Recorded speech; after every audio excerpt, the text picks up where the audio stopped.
Okay, so it's been a little while since we read last, and in chapter 10, our team of wonderful people are in the Emerald City, and they were met by a green man wearing all green clothing, taking them through the green city, and he is taking them hopefully to see the wizard. Chapter 11 is called The Wonderful Emerald City of Oz. Even with eyes protected by the green spectacles, Dorothy and her friends were at first dazzled by the brilliancy of the wonderful city. The streets were lined with beautiful houses, all built of green marble and studded everywhere with sparkling emeralds. They walked over a pavement of the same green marble, and where the blocks were joined together were rows of emeralds set loose closely and glittering in the brightness of the sun. The window panes were of green glass. Even the sky above the city had a green tint, and the rays of the sun were green. There were many people, men, women, and children, walking about, and these were all dressed in green clothes and had greenish skins. They looked at Dorothy and her strangely assorted company with wondering eyes, and the children all ran away and hid behind their mothers when they saw the lion, but no one spoke to them. Many shops stood in the street, and Dorothy saw that everything in them was also green. Green candy, green popcorn were offered for sale, as well as green shoes, green hats, and green clothes of all sorts. All at one place, a man was selling green lemonade, and when the children bought it, Dorothy could see that they paid for it with green pennies. There seemed to be no horses nor animals of any kind. The men carried around things in little green carts, which they pushed before them. Everyone seemed happy and contented and prosperous. The guardian of the gates led them through the streets until they came to a big building exactly in the middle of the city, which was the Palace of Oz, the Great Wizard. There was a soldier before the door, dressed in a green uniform and wearing a long green beard. "Here are strangers," said the guardian of the gates to him. "They demand to see the Great Oz." "Step inside," answered the soldier, "and I will carry your message to him." So they passed through the palace gates and were led into a big room with a green carpet and lovely green furniture set with emeralds. The soldier made them all wipe their feet upon the green mat before entering this room, and when they were seated he said politely, "Please make yourself comfortable while I go to the door of the throne room and tell Oz that you are here." They had to wait a long time before the soldier returned. When at last he came back, Dorothy said, "Have you seen Oz?" "Oh, no," returned the soldier. "I have never seen him. But I spoke to him, and he sat behind his screen, and gave him your message. And he said that he will grant you an audience, if you so desire. But each of you must enter his presence alone, and he will admit but one of you each day. Therefore, as you must remain in the palace for several days, I will have you shown to rooms where you may rest in comfort after your journey." "Why, thank you," replied the girl. "That is very kind of Oz." The soldier now blew upon a green whistle, and at once a young girl, dressed in pretty green silk gown, entered the room.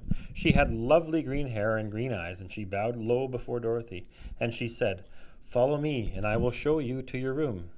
So Dorothy said goodbye to all her friends except Toto, and taking the dog in her arms, followed the green girl through seven passages and up 3 flights of stairs, until they came to a room at the front of the palace.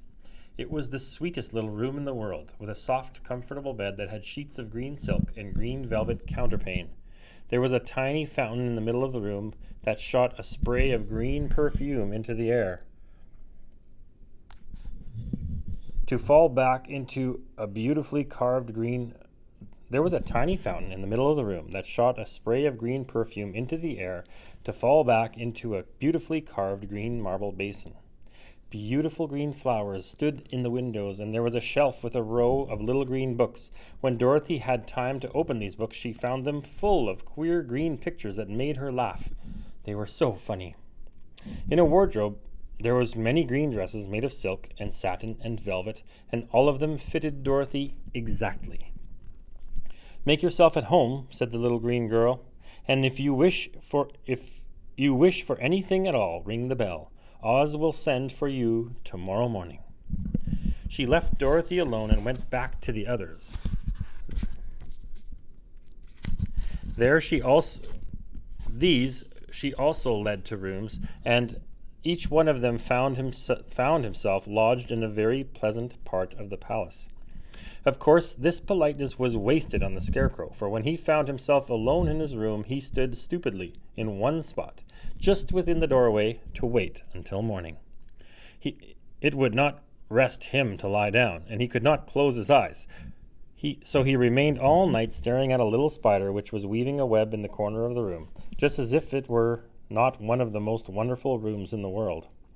The Tin Woodman lay down on his bed from force of habit, for he remembered when he was made of flesh, but not being able to sleep, he passed the night moving his joints up and down to make sure that they kept in good working order. The Lion would have preferred a bed of dried leaves in the forest, and did not like being shut up in a room, but he had too much sense to let this worry him, so he sprang onto the bed and rolled himself up like a cat and purred himself asleep in a minute. The next morning after breakfast, the Green Maiden came to fetch Dorothy, and she dressed in one of the prettiest gowns, one made of green brocaded satin. Dorothy put on a green silk apron and tied a green ribbon around Toto's neck, and they started for the throne room of the great Oz. First they came to a great hall in which there were many ladies and gentlemen of the court, all dressed in rich costumes. These people had nothing to do but talk to each other, but they always came to wait outside the throne room every morning, although they were never permitted to see Oz.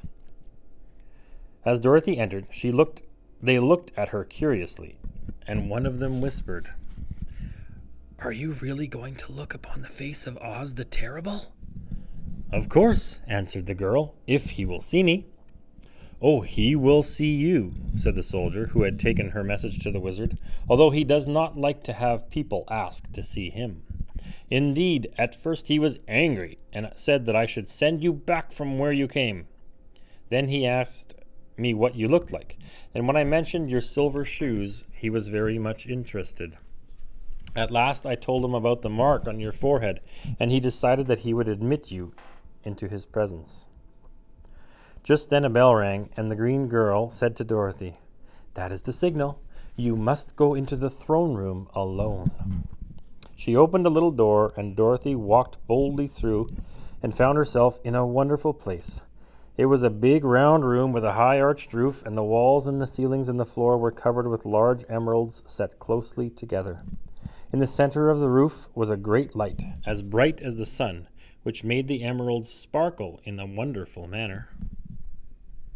But what interested Dorothy the most was the big throne of green marble that stood in the middle of the room. It was shaped like a chair and sparkled with gems, as did everything else. In the center of the chair was an enormous head, without a body to support it, or any arms or legs or whatever. There was no hair upon this head, but it had eyes and a nose and a mouth, and it was much bigger than the head of the biggest giant. Dorothy gazed upon this in wonder and fear. The eyes turned slowly and looked at her sharply and steadily. Then the mouth moved, and Dorothy heard a voice say, "I am Oz, the great and terrible. Who are you, and why do you seek me?" It was not such an awful voice as she had expected to come from the big head, so she took courage and answered, "I am Dorothy, the small and meek. I have come to you for help." The eyes looked at her thoughtfully for a full minute, and then the voice said, "Where did you get the silver shoes?" "I got them from the Wicked Witch of the East when my house fell on her and killed her," she replied. "Where did you get the mark upon your forehead?" continued the voice. "That's where the Good Witch of the North kissed me when she bade me goodbye and sent me to you," said the girl. Again the eyes looked at her sharply, and they saw that she was telling the truth. Then Oz said, "What do you wish me to do?" "Send me back to Kansas, where my Aunt Em and Uncle Henry are," she answered earnestly. I don't like your country, although it is so beautiful, and I am sure Aunt Em will be dreadfully worried over my being away so long." The eyes winked 3 times, and then they turned up to the ceiling and down to the floor and rolled around so queerly that they seemed to see every part of the room. And at last they looked at Dorothy again. "Why should I do this for you?" asked Oz. "Because you are so strong and I am weak. Because you are the great wizard and I am only a little girl." "But you were strong enough to kill the Wicked Witch of the East," said Oz. "That just happened," Dorothy returned simply. "I couldn't help it." "Well," said the head, "I will give you my answer. You have no right to expect me to send you back to Kansas unless you do something for me in return. In this country, everyone must pay for everything he gets. If you wish me to use my magic power to send you home again, you must do something for me first. Help me, and I will help you." "What must I do?" asked the girl. "Kill the Wicked Witch of the West," answered Oz. "But I cannot!" exclaimed Dorothy, greatly surprised. "You killed the Wicked Witch of the East, and you wear the silver shoes, which bear a powerful charm. There is now but one Wicked Witch left in all this land, and when you can tell me that she is dead, I will send you back to Kansas, but not before." The little girl began to weep. She was so much disappointed. The eyes winked again and looked upon her anxiously, as if the great Oz felt that she could help him if she would. "I've never killed anything willingly," she sobbed. "Even if I wanted to, how could I kill the Wicked Witch? If you, who are great and terrible, cannot kill her yourself, how do you expect me to do it?" "I do not know," said the head, "but that is my answer. And until the Wicked Witch dies, you will not see your uncle and aunt again.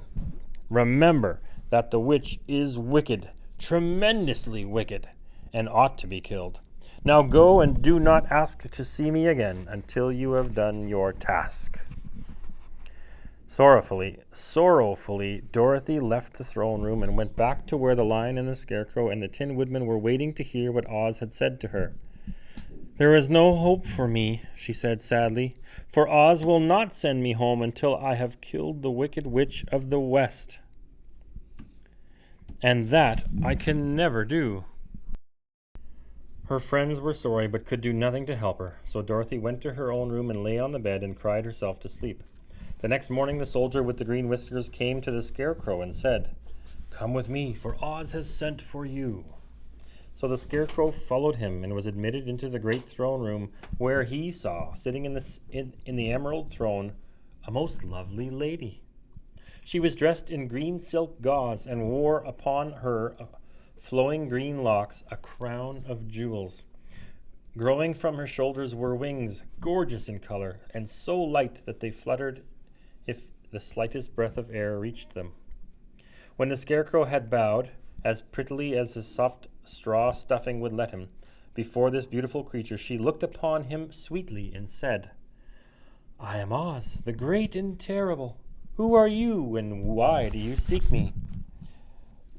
Now the Scarecrow, who had expected to see the great head that Dorothy had told him about, was much astonished, but he answered her bravely. "I am only a scarecrow stuffed with straw. Therefore I have no brains, and I have come to you praying that you will put brains in my head instead of straw, so that I may become as much a man as any other in your dominions." "Why should I do this for you?" asked the lady. "Because you are wise and powerful, and no one else can help me," answered the Scarecrow. "I never grant favors without some return," said Oz. "But this much I will promise. If you will kill for me the Wicked Witch of the West, I will bestow upon you a great many brains, and such good brains that you will be the wisest man in all the land." "I thought you asked Dorothy to kill the witch," said the Scarecrow in surprise. "So I did. I don't care who kills her, but until she is dead I will not grant you your wish. Now go and do not seek me again until you have earned the brains that you so greatly desire."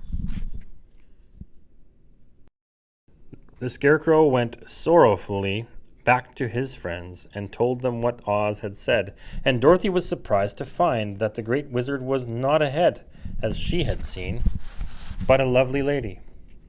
"All the same," said the Scarecrow, "she needs a heart as much as the Tin Woodman." On the next morning, the soldier with the green whiskers came to the Tin Woodman and said, "Oz has sent for you. Follow me." So the Tin Woodman followed him and came to the great throne room. He did not know whether he would find Oz a lovely lady or a head, but he hoped that it would be the lovely lady. "For," he said to himself, "if it is the head, I am sure I shall not be given a heart, since a head has no heart of its own, and therefore cannot feel for me. But if it is the lovely lady, I shall beg for a heart, for all ladies are themselves said to be kindly-hearted." But when the Woodman entered the great throne room, he saw neither the head nor the lady, for Oz had taken the shape of a most terrible beast. It was nearly as big as an elephant, and the green throne room seemed hardly strong enough to hold its weight. The beast had a head like that of a rhinoceros, only there were 5 eyes on its face.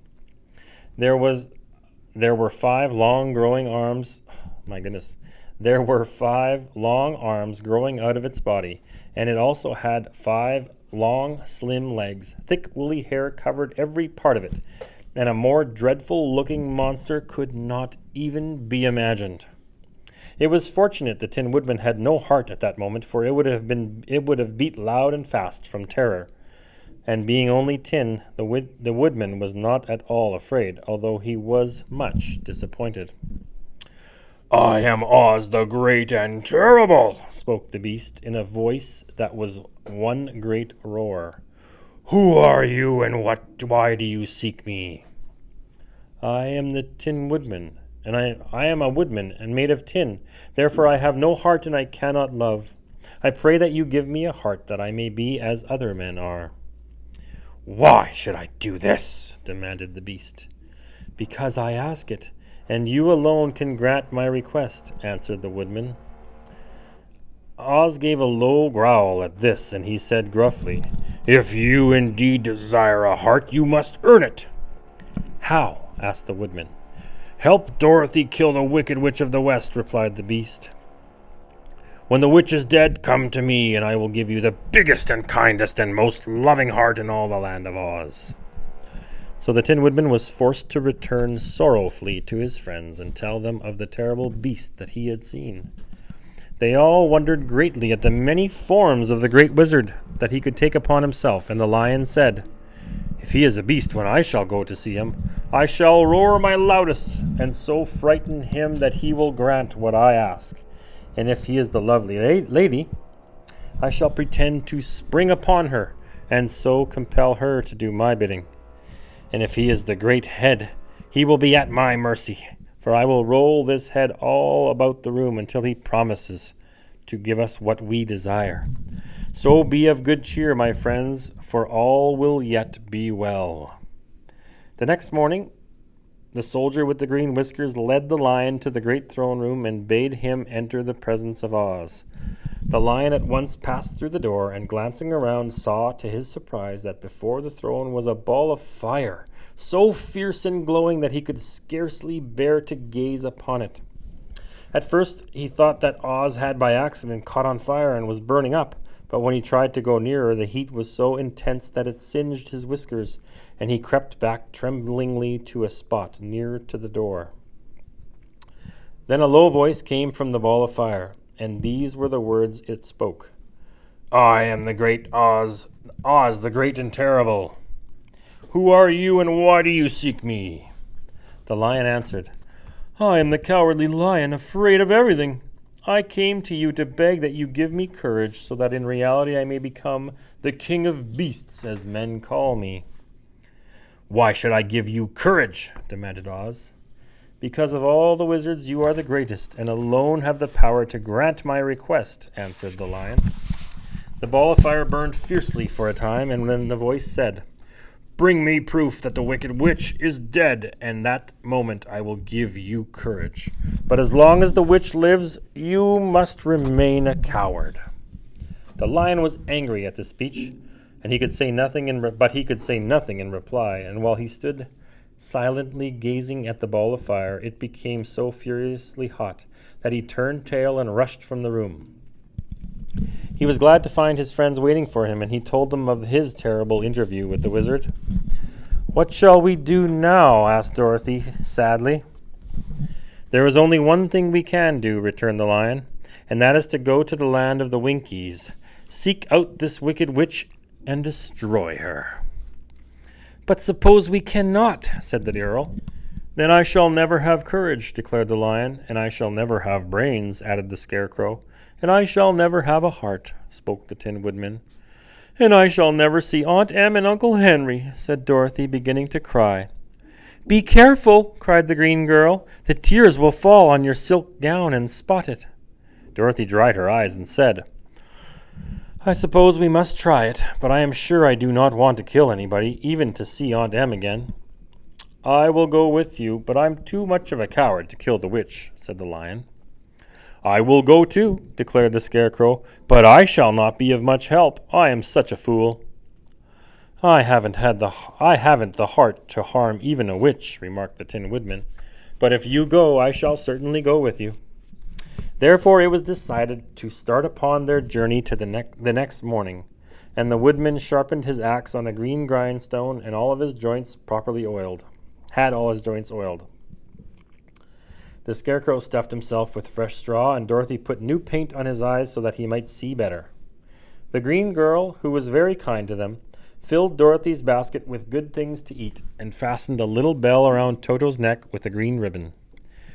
They went to bed quite early and slept soundly until daylight, when they were awakened by the crowing of a green rooster that lived in the backyard of the palace, and the cackling of a hen that had laid a green egg.